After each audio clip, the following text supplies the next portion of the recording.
হরে কৃষ্ণা। নমস্কার দর্শক বন্ধু, আজকে আরেকটি নতুন ভিডিও আপনাদের জন্য। আর আজকের ভিডিওয়ে আমরা আলোচনা করতে চলেছি রাশিফলের অনুষ্ঠান ফেব্রুয়ারি 2025 কেমন যাবে।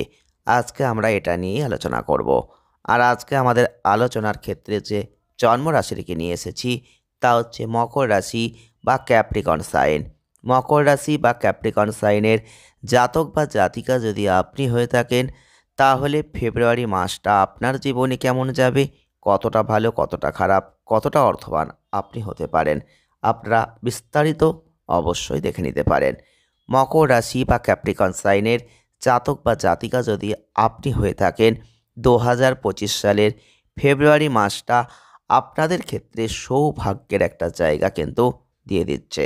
কারণ আপনাদের রাশির অধিপতিদেব শনি, এবং এই শনি কিন্তু আপনাদের অনেক ক্ষেত্রে অনুকূল পরিস্থিতি নিয়ে আসছে। আপনার আর্থিক অবস্থানকে বাড়িয়ে দিচ্ছে রাহু শুক্র, এবং কিন্তু আপনাদের ছোটোখাটো ভ্রমণের একটা সুযোগ এনে দিচ্ছে। ঘন ঘন দেখবেন আপনারা ভ্রমণে চলে যাবেন, বন্ধু বান্ধবদের সাথে ঘনিষ্ঠতা হবে এবং মেলামেশা করবেন, মজা করবেন, সেই সুযোগগুলো আসবে।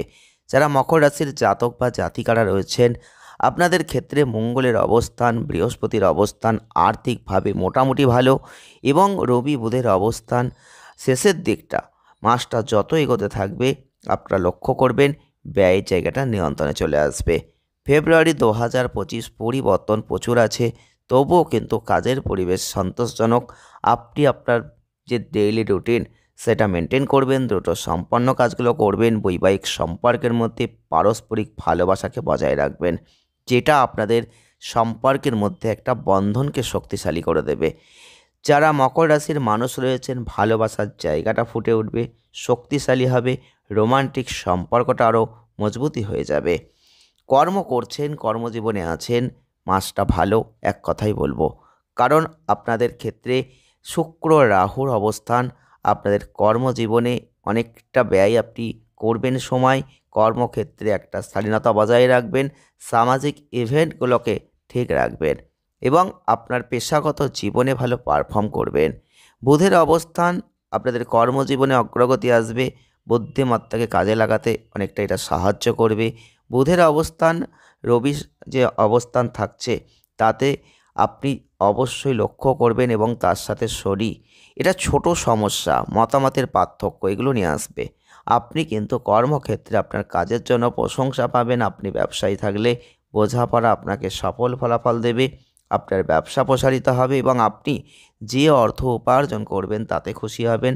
আপনার জন্য ব্যবসা সম্পর্কিত বিভিন্ন কাজে ভ্রমণের প্রয়োজন, তবে আপনাকে এবং আপনার ব্যবসাকে সময়ের সাথে সাথে বৃদ্ধিপ্রাপ্ত করবে।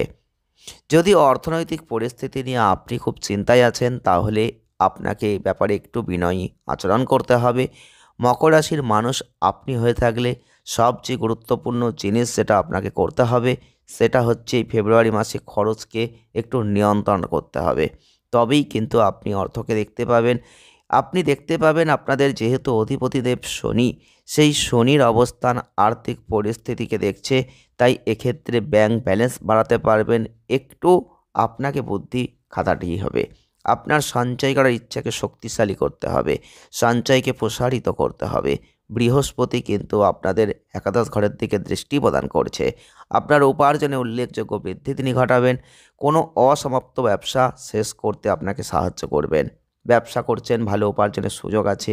যদি চাকরি করছেন তাহলে প্রচেষ্টা করুন, ভালো ফল পাবেন, কিন্তু আপনি যতটা আশা করছিলেন ততটা হয়তো উপার্জন করতে পারবেন না। ফেব্রুয়ারি মাসটায় আপনি অবশ্যই এগিয়ে যান, আগামী দিন অনেক ভালো হবে।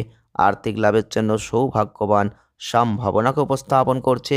বিশেষ করে জুয়া, জল্পনা বা আপনি লটারি এগুলোর থেকে একটু দূরত্ব রেখে চলার চেষ্টা করবেন, না হলে অনেকটা ক্ষতি হতে পারে।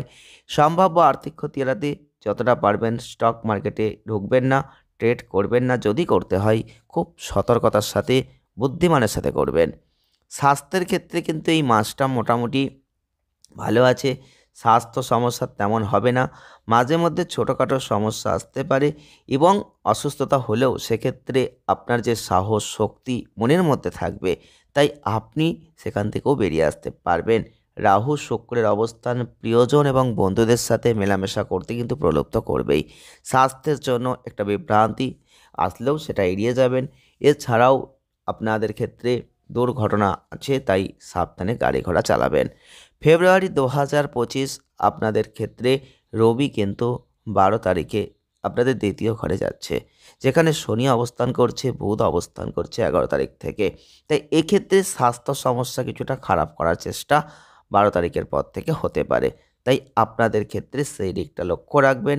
হাঁটুর ব্যথা, অস্বস্তি, পিঠের নিচের দিকে ব্যথা, জয়েন্টে ব্যথা, চোখের কোনো সমস্যা, এগুলো কিন্তু আসতে পারে। সতর্কতা অবলম্বন করবেন। যারা প্রেম করছেন, রোমান্টিক সম্পর্কে আছেন, তারা কিন্তু ভাগ্যবান। এটা আমরা আগে থেকেই বলতে পারি। কারণ আপনাদের ক্ষেত্রে পঞ্চম ঘরের অধিপতি শুক্র রাহুর সাথে থাকবেন। তিনি থাকবেন উচ্চ পদে। আপনি আপনার সঙ্গীর সাথে স্নেহে সম্পূর্ণরূপে মগ্ন কিন্তু থাকবেন। আকর্ষণটা বেশি থাকবে। যতটা সম্ভব সময় কাটাতে চাইবেন এবং আপনি আপনার বন্ধুদের সাথে একটা অন্তর্ভুক্ত হবেন নিজেকে। এছাড়াও বৃহস্পতির অবস্থান, তিনি পঞ্চম ঘরকে দেখবেন, যেটা কিন্তু আপনার জ্ঞানের জায়গাটা বাড়বে। প্রিয়তমার অভিজ্ঞতা থেকে আপনি গুরুত্বপূর্ণ কিছু তথ্য বুঝতে সক্ষম হবেন। এক কথাই বলবো, আপনি প্রেম জীবনে ভালো কিছু দেখতে পাবেন। যদি আপনি অবিবাহিত হয়ে থাকেন, তাহলে আপনার বিশেষ কেউ একজন ঘনিষ্ঠ বন্ধু এই সময় আসবে। যারা বিবাহিত, তাদের জন্য মাসের শুরুতে বুধ রবি আপনাদের ক্ষেত্রে কিন্তু একটা পূর্ণ দৃষ্টি সপ্তম ঘরের উপর ফেলছেন এবং আপনার পত্নীর মধ্যে যোগাযোগের উন্নতি দেবে। আপনার বিবাহের মধ্যে ঘনিষ্ঠতাকে গভীর করে দেবে, যে কোনো দূরত্ব কমিয়ে দেবে। তবে মাঝে মাঝে মতবিরোধ, দ্বন্দ্ব এগুলো আসতে পারে। এছাড়াও রবির অবস্থান, শনির অবস্থান, আপনাদের সঙ্গীর বিশেষ যত্ন আপনাকে নিতে হবে। পারিবারিক সম্পর্কে আপস অ্যান্ড ডাউনস থাকলেও কিন্তু আপনাকে অবশ্যই পারিবারিক ক্ষেত্রে খুব একটা সমস্যায় ভোগ করতে হচ্ছে না। পারিবারিক বন্ধন, উত্তেজনা, মতবিরোধ সব কিছুর মধ্যে দিয়েও আপনি দেখতে পাবেন আপনার পারিবারিক ক্ষেত্রটা চলার পথ যথেষ্ট মসৃণ। সম্পত্তি সংক্রান্ত কিছু পারিবারিক মতবিরোধ আসতে পারে। পজিটিভভাবে সেগুলো যদি মিটিয়ে ফেলতে পারেন, তাহলে কিন্তু সৌহার্দ্যপূর্ণ সম্পর্ক পারিবারিক ক্ষেত্রেও বজায় রাখতে পারবেন। ভাই বোনদের সাথে মজা উপভোগ করতে পারবেন। খুব খুশির জায়গা আছে। বন্ধুদের সাথে একটা আনন্দময় সময় কাটাবেন, যেটা আপনাকে ভালো বোধ করাবে। এবং আপনাদের ক্ষেত্রে অবশ্যই কুম্ভ রাশিতে যে শনির অবস্থান, বিশেষ করে আপনাদের এই দ্বিতীয় ঘরকে দেখছে, তাই সম্পর্ক পারিবারিক ক্ষেত্রে একটা জোরদার হবে, এটা আমরা বলতে পারি। আপনারা দেখতে পাবেন যে কোনো আচরণ ঠিক রাখতে পারলে পজিটিভ পারিবারিক পরিবেশ কিন্তু থাকছেই।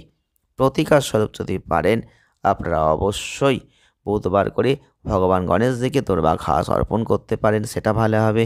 এবং বুধবার করেই যদি গরুকে তাজা সবুজ শাকসবজি খাওয়াতে পারেন, সেটা ভালো হবে। না পারলে শুক্রবার করে দেবী মহালক্ষ্মীর পূজা করুন, প্রার্থনা করুন, দারুণ ফল আপনি লাভ করবেন। ভিডিওটি এ পর্যন্তই। ভালো লাগলে লাইক করুন, শেয়ার করুন, চ্যানেলটিকে সাবস্ক্রাইব করুন। সকলে ভালো থাকবেন, সুস্থ থাকবেন, আনন্দে থাকবেন। দেখা হচ্ছে নেক্সট ভিডিওয়। ধন্যবাদ।